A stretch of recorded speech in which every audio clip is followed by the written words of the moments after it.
Hey y'all, I'm back and today I'm going to be showing you how to make what I call my chicken chorizo. It's basically ground chicken with chorizo spices added. So chorizo is a type of spiced meat found in a couple of different cultures.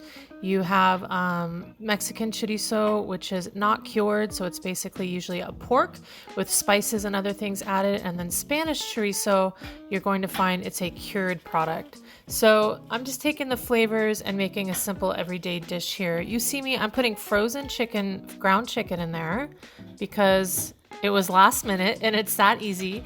And I've turned the heat on to about a medium, I'm gonna guess.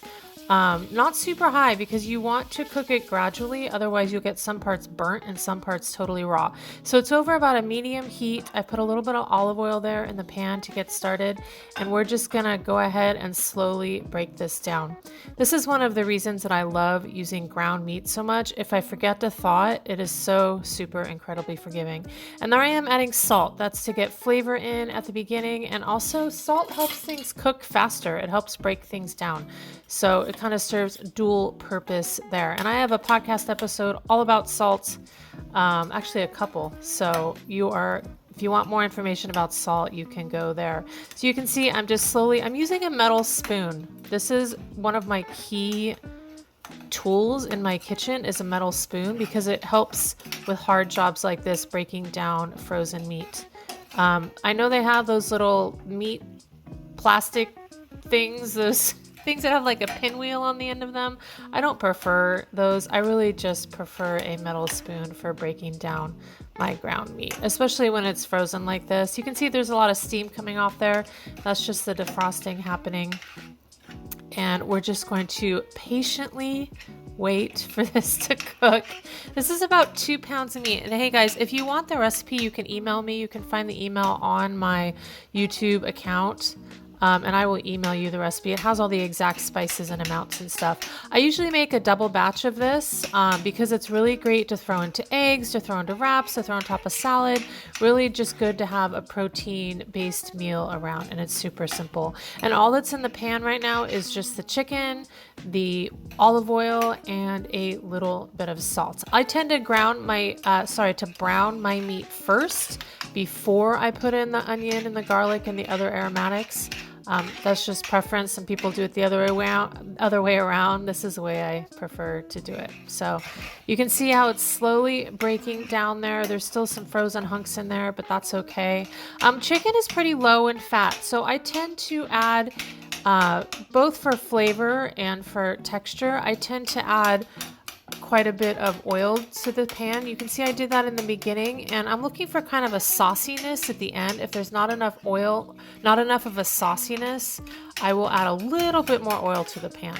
Chorizo, traditional pork chorizo is actually quite oily. It's part of what makes it so delicious. But I like to emulate that with just a little bit of olive oil with this chicken. And I just like ground chicken. I tend to like the flavor of it a bit more than pork. That's why I'm using it here.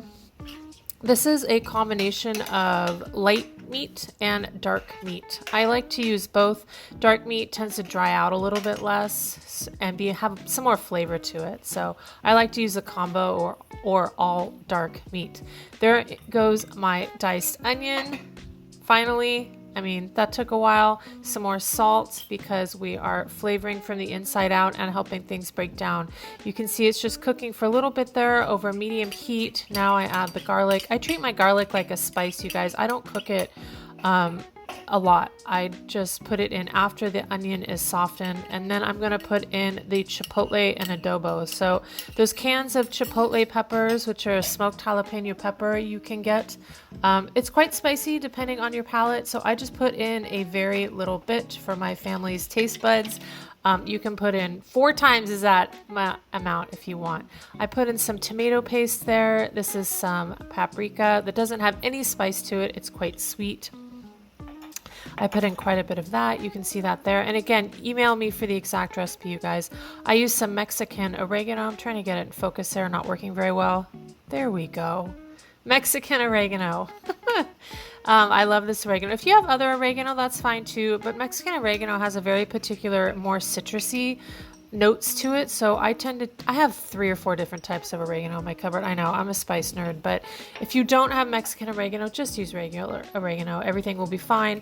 Ground coriander seeds, coriander, cilantro. Coriander is the seed of cilantro. Here in the US, we call it 2 different things. We call the green leafy stuff cilantro and the seed and the spice coriander. That was just some ground coriander. It's a really bright, almost sweet, citrusy notes, and then a little bit of ground cumin as well. And you can get the exact spices. This is ground black pepper if you email me for that recipe.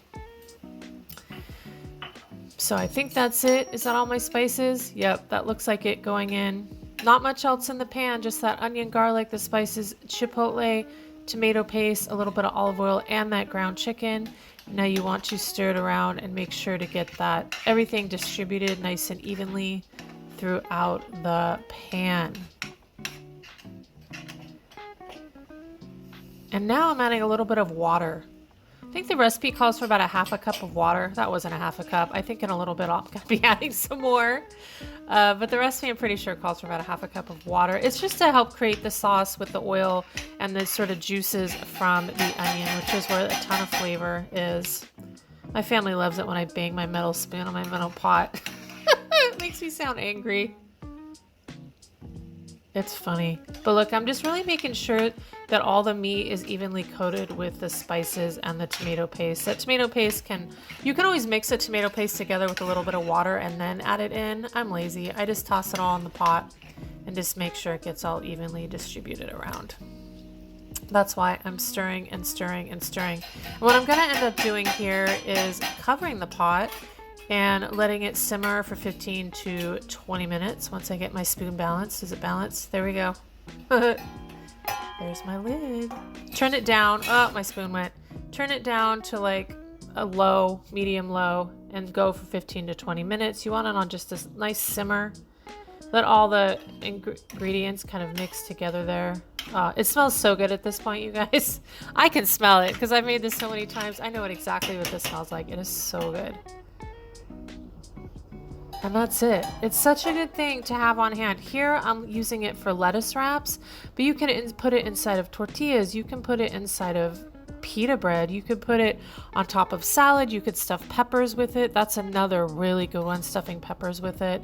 What else? God, you can make enchiladas with it. It's kind of like a chicken tinga, if you're familiar with that, but chicken tinga tends to be shredded chicken, but it kind of has those flavors in there. It's kind of where I took the inspiration from. Put avocado on there, sour cream. Oh, here I am. It was a chilly morning. I remember I was making this. It's a great breakfast, you guys. If you're going for that high protein, that's a really good breakfast. I hope you make it. Yum.